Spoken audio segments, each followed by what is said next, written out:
한국. 마침내 K3 전차 생산. K3 스텔스 전차 세계 1위 파괴력 독일 전차 개발 포기. 유럽 경합.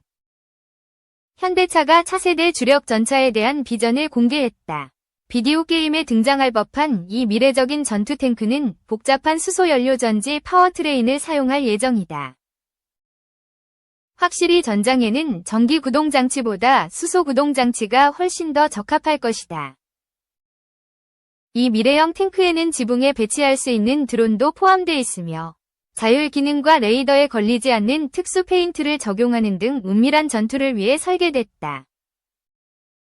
차세대 전차의 개발은 2030년까지 완료될 예정이며 2040년이면 실전에 배치될 수도 있다고 한다. 공식적으로는 주력 전차로 불리며 K3로도 알려진 이 전차의 콘셉트는 12개월 전 서울국제항공우주 및 디자인 전시회에서 처음 공개됐다. 그 이후 현대로템이 한국과 유럽에서 열린 여러 행사에서 콘셉트를 선보였다. 개성 넘치는 미래적인 디자인을 자랑하는 이 전차의 외부는 벌집 모양의 패널로 덮여 있으며 얇은 LED 헤드라이트가 보이고 130mm의 활강포가 엄청나게 크다. 차체는 모듈식 강철, 세라믹, 복합 장갑으로 만들어졌으며 자율주행 기능으로 전장에 투입될 것으로 예상된다. 작년에 K3는 완전히 무인화돼 원격 조작자에 의해 독점적으로 제어될 수 있다는 추측이 있었지만 최근 보고서에 따르면 실제로 3명의 승무원을 태울 수 있다고 한다. 또한 정찰 임무에 매우 유용할 수 있는 드론을 배치하고 K3가 적의 레이더에 탐지되지 않도록 레이더 흡수 페인트를 사용했다고 밝혔다. 국군은 현재 1500마력 12기통 디젤 엔진을 장착한 K2 블랙팬서 전차를 사용하고 있다. K3도 처음에는 디젤 엔진으로 생산될 수 있지만 수소 연료전지로 보완될 예정이다. 미래의 전차는 모두 수소전지로 전환될 가능성이 있다. 이는 환경에 도움이 될 뿐 아니라 전차의 열적 특성을 낮춰 적들이 발견하기 어렵게 만들 것이다. K3가 아무리 매력적이더라도 현실에 도달하기까지는 아직 가야 할 길이 멀다. 개발은 2030년까지 완료되지 않을 것으로 예상되며 한국군에 배치되는 것은 2040년 이후로 보인다. 2. 김정은의 비밀무기 북한 해커 부대의 실체, 정낙인의 사건 속으로. 북한은 전체 인구의 1% 정도만 인터넷에 접속할 수 있다.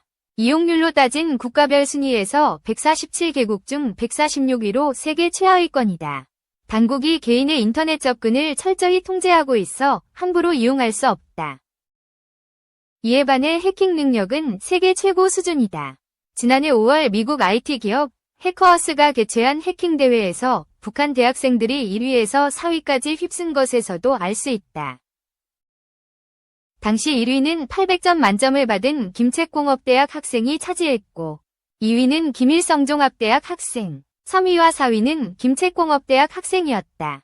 전 세계에서 네로라 하는 해커 1700명이 참가했지만 북한 해커를 당해내지 못했던 것이다. 2020년에는 전 세계 대학생 3만 명이 참가한 인터넷 프로그래밍 대회 코드셰프 경연에서 6개월 연속 우승을 차지했다. 2013년부터 2020년까지 무려 18번이나 우승했을 정도로 놀라운 실력을 선보였다. 북한의 해킹 수준이 어느 정도인지 가늠할 수 있는 대목이다. 0.001% 과학 영재들 선발에 집중 교육. 북한은 1990년대부터 정보기술과 해킹 인력 양성에 국가적 역량을 쏟아붓기 시작했다. 오랜 경제난으로 인해 노후화된 재래식 무기를 현대화할 수 없었다. 그래서 일찍부터 사이버전으로 눈을 돌렸다. 적은 인원, 적은 비용으로 최대의 효과를 누릴 수 있는 데다 직접 침투할 필요가 없고 정체를 숨긴 채 은밀하게 활동할 수 있는 장점이 있다. 북한으로선 가성비 최고의 공격 방식인 것이다. 여기에 위조 지폐와 불법 마약 제조 같은 음성적 외화벌이가 국제사회 제재 등으로 어려워지자 해커들을 전략적으로 육성한다. 북한 해커들은 어릴 때부터 길러진다. 전국 초등학교, 소학교에서 수학과학 영재들을 선발해 해커 사관학교로 불리는 금성 제1 2중학교에 입학시킨다. 이곳에서는 최고 사양의 컴퓨터로 프로그래밍 관련 전문 지식을 가르친다. 북한의 각 시군 단위에는 제1중학교, 우리의 중고교 통합과정가 있는데 여기서는 상위 0.001%의 수재들을 과학 영재로 선정하고 2년간 컴퓨터 분야를 전문적으로 교육한다. 금성중학교와 제1중학교의 성적 우수자들은 군에 입대시키지 않고 김일성종합대학과 김일성군사종합대학, 김책공업대학, 평양컴퓨터기술대학 등에 진학시킨다. 노동당 작전부 산하 금성학원과 모란봉대학, 총창호부 산하 김일군사대학, 일명 미림대학 등에서도 대남 사이버 공격을 위한 해킹 요원을 전문적으로 육성하고 있다. 이렇게 길러진 해커들은 기본 프로그래밍 구조나 원서를 완전히 암기할 정도로 기본기가 탄탄하다. 최고 실력파들은 중국, 러시아, 인도 등으로 유학을 보낸다. 대학을 졸업하면 중앙당과 군사조직 산하에 배치된다. 현재 북한 사이버 부대는 크게 4개 조직으로 구분된다. 조선인민군 총참모부 산하 정보기관인 정찰총국의 사이버전지도국 121국, 총참모부 산하 적공국 204 사이버 심리부대, 중앙당 조사부, 기초조사자료실, 통일전선부 등이다. 정찰총국 121국은 해킹과 사이버전을 전담한다. 컴퓨터망 침입, 비밀자료 입수, 바이러스 유포, 대남군 전략기관 사이버 공격 등의 임무를 수행한다. 외화벌이도 주요 임무 중 하나다. 대남 사이버 심리전은 적공국 204 부대가 맡고 있다. 중앙당 조사부는 난파 간첩들과의 정보 교신을 위한 기법을 만들고 각종 사이버 공간에서 활동하고 있다. 통일전선부는 사이버 공간에서 조작된 정보와 여론을 남한에 확산시키는 등 대남 심리전을 펼치고 있다. 북한 해커들은 국적이나 신분을 위장해 중국을 거점으로 동남아시아와 유럽 등 해외 각지에서 전문 해커로 활동한다. 신분은 학습용 소프트웨어나 애니메이션 제작자 등으로 위장한다. 이들은 전 세계 IT 기업이나 범죄 조직들로부터 일감을 수주해 외화를 벌어들인다. 사이버 공격은 대부분 중국 동북부에 위치한 가짜 기업의 이름으로 실행된다. 이때 중국 IP, 인터넷 주소를 사용하며 자신들의 실체를 감춘다. 국방부가 2020년 12월 발행한 국방백서에 따르면 북한은 약 6,800명의 사이버전 인력을 운용하고 있다. 규모로는 미국과 중국, 러시아, 이스라엘에 이어 세계 5위다. 이들의 능력은 세계 최고 수준으로 평가받고 있으며 미국 중앙정보국을 능가할 정도다. 뉴욕타임스는 북한의 사이버 공격을 우려하며 수천 명인 북한의 해커 부대가 또 다른 핵무기가 될 수 있다고 보도했다. 북한 해커 부대의 핵심은 최고사령관인 김정은의 지휘를 받는 정찰총국이다. 2009년 노동당 작전부와 35호실, 인민무력부, 현 인민무력성, 정찰국을 통합해 설립됐다. 이곳은 조선인민군 특수작전군과 함께 북한의 특수전과 첩보전을 담당하고 정보전자전, 해킹 디도스 등도 수행한다. 북한 해커들은 사이버 공격뿐만 아니라 핵기술과 대량 살상무기 개발 자금 조달, 김정은의 통치자금 마련을 위해 국적과 대상을 가리지 않고 도둑질을 감행하고 있다. 특히 가상자산 절취와 랜섬웨어 공격을 통해 막대한 수입을 올리는 것으로 알려졌다. 유엔 안전보장이사회, 안보리, 대북제재위원회 전문가 패널이 안보리에 제출한 보고서에 따르면 북한은 해킹 등 사이버 테러를 통해 최근 3년간 무려 총 31억 2,900만 달러, 약 4조 1,700억 원을 탈취한 것으로 파악됐다. 북한 소행으로 드러나지 않은 것까지 포함하면 이보다 훨씬 많을 것으로 추정된다. 국내 정보기관, 법원, 연구소, 방산기업, 언론사 등을 상대로 국가 기밀을 비롯한 각종 정보를 노린 사이버 공격도 감행한다.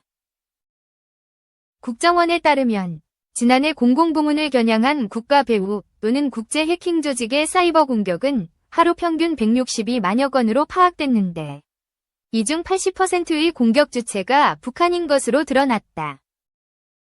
북한 정찰총국이 운영하는 해커 부대로는 라자루스, 블루노로프, 안다리엘, 킴수키, APT-38 등이 악명을 떨치고 있다.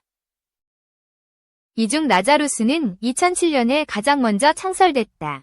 주로 각국 정부와 군, 금융기관, 언론 등의 전산망을 대상으로 데이터 절도, 금전 강탈과 악성 코드를 사용한 컴퓨터 파괴 공작에 나서고 있다.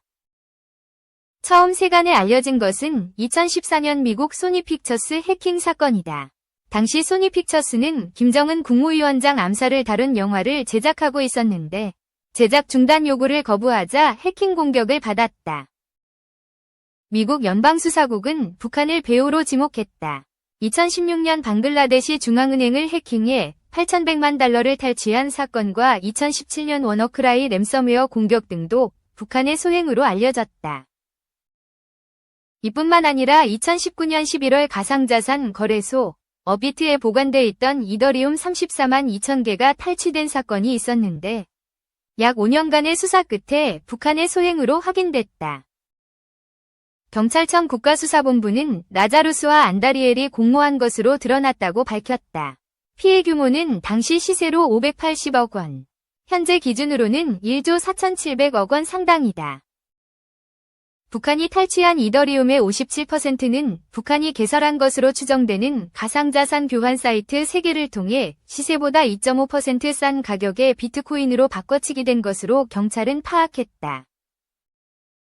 나머지 이더리움은 해외 51개 거래소로 분산 전송된 후 세탁됐다. 블루노로프는 라자루스의 허위 그룹으로 금융기관, 카지노, 금융거래 소프트웨어 개발사, 암호화폐 등을 공격해 금전을 갈취하고 있다. 킴수키는 글로벌 정보 수집 임무를 수행한다.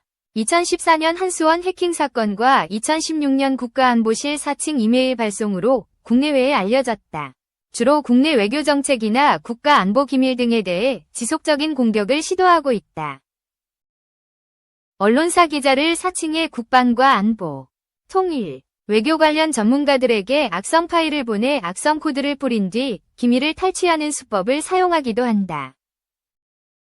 2022년 4월부터 10월까지 국내 외교안보 분야 전문가들에게 기자와 국회의원실 비서 등을 사칭한 피싱 메일을 대량 유포해 해킹을 시도한 적도 있다. 같은 해 5월 당시 국민의힘 태영호 의원실 비서를 사칭해 외교안보 분야 전문가들에게 피싱 메일을 보냈는데 국내 민감 정보를 빼내려고 이 같은 시도를 한 것으로 알려졌다.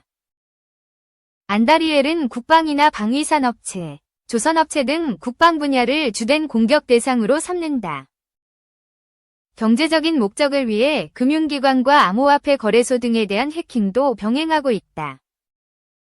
경찰에 따르면 안다리엘은 국내 서버를 통해 피싱 메일을 보내 방산업체와 연구소, 대학교 등을 여러 차례 해킹하고 레이저 대공무기를 비롯해 핵심 무기 자료를 빼돌린 것으로 조사됐다.